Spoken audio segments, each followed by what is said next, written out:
আসসালামু আলাইকুম সম্মানিত ভিউয়ার্স, দেখতে পাচ্ছেন যে আমরা একটি রান্নাবান্নার আয়োজন করেছিলাম।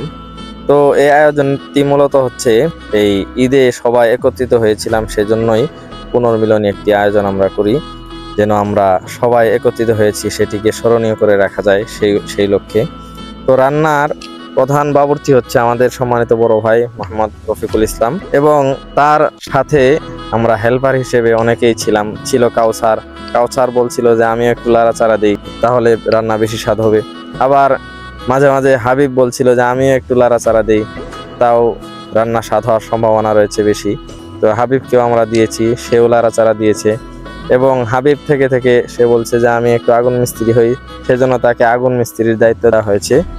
এবং আমি হচ্ছি একদম প্রধান হেল্পার আর কি, সেজন্য আমি মাঝে মাঝে একটু বেশি লাড়াচাড়া দিয়েছি। তো একবার আমাকে বলা হলো যে খেয়ে দেখো কেমন হয়েছে, তো আমি একটু চেখে দেখলাম, তারপর বলছিলাম অনেক স্বাদ হয়েছে, এত স্বাদ কেন।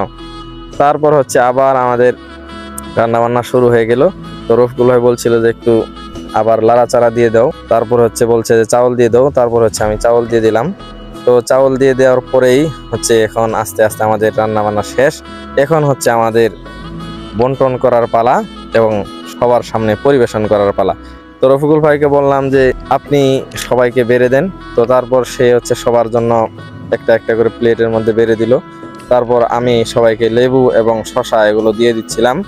কিন্তু পেছনে ছিল কাউসার, নাহিদ, জিহাদ, আরো অনেকেই। সবাই বলছে যে এই প্লেট একটু বেশি দাও, এই প্লেটটা আমি খাবো। সে বলছে যে এই প্লেট একটু বেশি দাও, এই প্লেটটা আমি খাবো। এরকম ভাবে সবাই যেহেতু এক জায়গায়, তো খুনসুটি একটু হবেই। তারপর হচ্ছে এখন খাওয়া দাওয়া শুরু। এখন হচ্ছে কাউসার সবাইকে দিয়ে দিচ্ছে, দেখতেই পাচ্ছেন যে আমাকে এক প্লেট দিল, হাবিবকে দিল, সবাইকে। তারপর আমি বলছিলাম অনেক স্বাদ হয়েছে, মাশাআল্লাহ। এই ধরনের আয়োজন আমরা সামনে আরো করবো ইনশাল্লাহ, যেন আমরা এই সমস্ত বিষয় নিয়ে বৃদ্ধ বয়সে সবাই স্মৃতিচারণ করতে পারি।